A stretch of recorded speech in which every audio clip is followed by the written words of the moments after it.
Good evening and welcome to another edition of HGP Sport. For today, I'm Jaden Samuels. Thanks for joining us. Football news. It was a top-shelf performance by the Golden Jaguars that earned Guyana a 2-1 win over Belize and bigger, a chance of being part of the Gold Cup for the first time. The details in this report.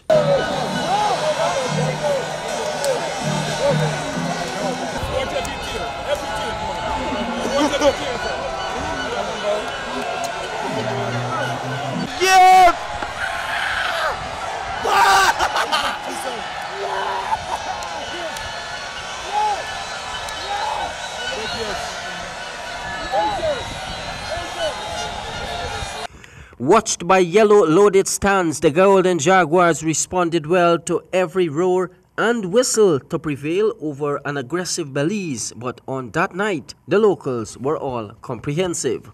From the first whistle, it was on and 10 minutes sitting on the clock. Neil Dans opened the evening for the locals and with that tested the volume of the stands, which proved to be loud. As the first half continued, Guyana played well in possession, but in the 25th minute, Belize equalized to bring some stability to an already fired-up Belize minutes into the first half. Just before the whistle in the 43rd minute, Emily Welshman made it 2 for the Jaguars, and that it was for the night to seal a lifetime opportunity Guyana has been working towards. A disappointed Dale Pilano, assistant coach of Belize, stated they did try, but the evening belonged to the Jaguars. The game ended 2-1 in favor of them, and that is football. But I must congratulate them in a well-played game, and in the fans itself for the turnout tonight. I think it was great for football in a whole, and I want to wish them all the best. Coach of the Golden Jaguars, Michael Johnson, in his address stated, not only was history created, but football lovers, young and old, were emotional, as was some of the players in a match that now open wider horizons for Guyana's football. Just on the pitch now, I've seen grown men, women, boys and girls break down and just cry because it's just that special moment. So that's sinking into me exactly what this means.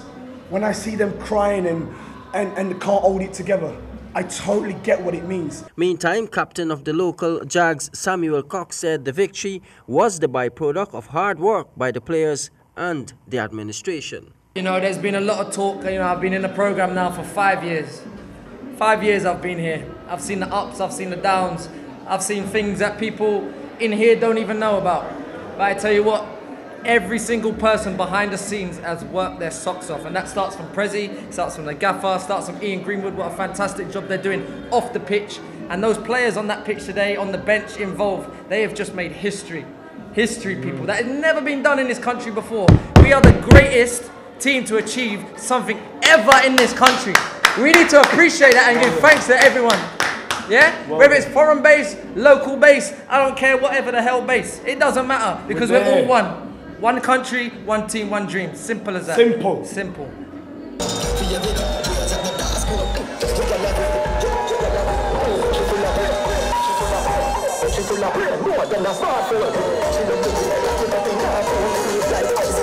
Jaden Samuels, HGP Sport.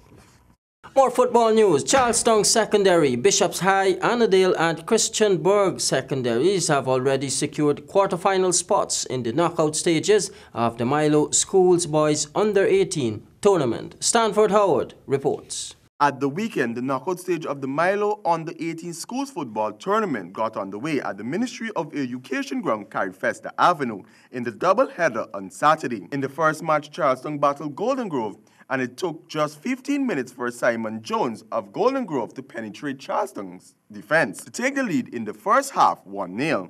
When the second half resumed, pressure from both sides led to a lot of missed shots, despite Golden Grove netting 2 more goals, with one eventually being deemed a no-goal and the other an offside. Charlestown didn't give up as they penetrated Golden Grove twice, just before the close of play in the 77th minute by Tarka Price and Raymond Badu in the 80th minute.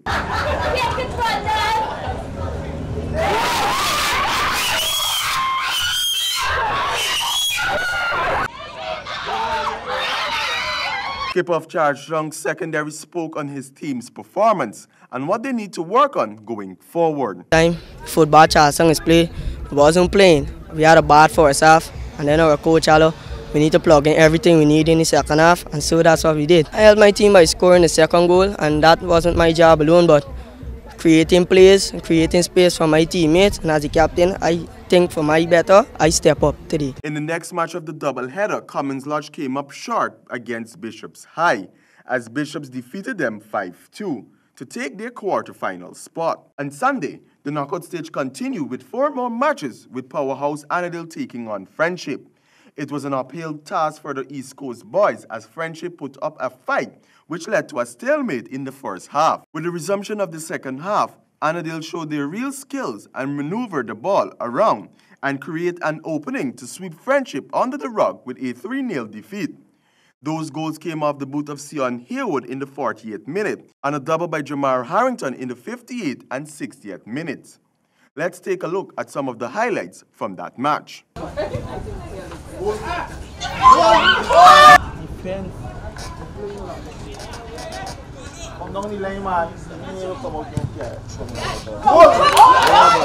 Speaking to reporters, captain of Annandale Secondary had this to say about his team's readiness. Performance was very exceptional because we didn't get a lot of training sessions in this past week because we had a mock exam for CSEC, so we'll try to go next week and improve on our mistakes that we made today. Our coach just told us to go out and play football as we could play. And the goalkeeper from Friendship was keeping good in the first half, but we went to the drawing board and we got goals. Christianburg Wisma Secondary had a scare by Kanji in the second match on Sunday, as Kanji struck first in the closing minutes of play, but a slip by Kanji's defense and goalkeeper leveled the game at half-time. It was the second half where Christianburg pulled away for the win, 3-1. Here are some highlights of that match.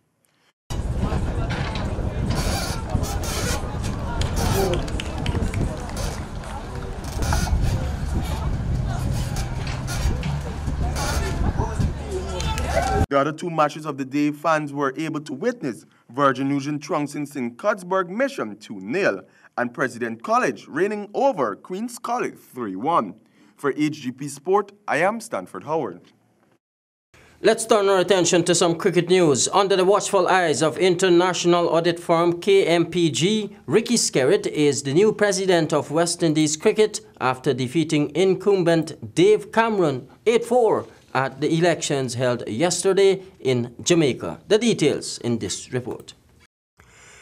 After being at the helm of West Indies cricket for 3 running years, Cameron's hope of a 4th was squashed after 8 of the territorial boards decided it was about time for new leadership, with the remaining 4 voted against a change. Ricky Skerritt, the former senior team's manager, alongside Dr. Keshav Shallow, had been touting change and describing the tenure of Cricket West Indies under Cameron's watch to be dim. After the elections, newly elected Ricky Skerritt, in making note of the support, mentioned that, I quote, "I am humbled and deeply honored to be elected as president. We pledge to work for improvement on and off the field for West Indies cricket." Now, Vice President Dr. Keshav Shallow, who challenged Emmanuel Nathan, also won by the same margin, and mentioned that this is a victory for West Indies cricket. Jaden Samuels, HGP Sport. Ladies cricket, Guyana crumbled to their 3rd defeat, this time against Barbados, as action in the 4th round of the Colonial Medical Insurance Women's Super 50 Cup continued at Providence. The details in this report. The Bajan ladies were on top of their game as they crushed their home side Guyana by 5 wickets over the weekend at Providence. Guyana, who opened the batting Saturday last, looked set to put on a brilliant batting show, but it was the visitors who had other plans for the home side, which eventually saw all the Jaguars back into the dressing room for 159 all out in 42.3 overs. Campbell once again made a solid contribution of 40 alongside Gajaban 25. But this was proven as not enough for the Barbados side, as Matthews picked up 4 for 25 and Selman 2 for 23. In reply to the below par target, it was the West Indies female power hitter, DeHendre Dottin, who rocketed 75 not out, and Casey Knight, 45, who got them over the line quickly, but not enough before the Guyanese ladies took 5 scalps. 2 apiece for Grimond, 2 for 23, and Giddings, 2 for 52, as Barbados got home with just under half of the 50 overs remaining. In other results on Saturday, in the other 2 matches, Trinidad and Tobago's spin attack stunned Jamaica to their 2nd consecutive loss of the tournament by 4 wickets. Despite Jamaica getting a couple late breakthroughs in the strong TT batting lineup, Leeward Islands were handed their 4th loss of the tournament when Windward Islands bowled them out for 50 in 17.5 overs. Llewellyn Williams and Afia Fletcher had 3 wickets each, while Juliana Nero led the Windward's batting with 30 not out. For HGP Sport, I am Stanford Howard. And finally in sport this evening, on the opening day of the Senior Caribbean Table Tennis Championship and Pan American qualifiers, Guyana came up against the Federation of St. Christopher and Nevis to serve for a spot to continue in the competition. It was after lunch that Guyana, Chelsea Edghill and Natalie Cummins outserved Shania Harris and Shaniqua from the island, winning straight points of 11. On a continuum of events in Group 1, Round 1, the other team members from Guyana stepped up to the play. The team smacked to an overall victory of 3 straight sets. Even after such superb play, Guyana was not finished. They came up against Barbados in Round 2 with a victory-hungry spirit and satisfied their hunger with another straight set win.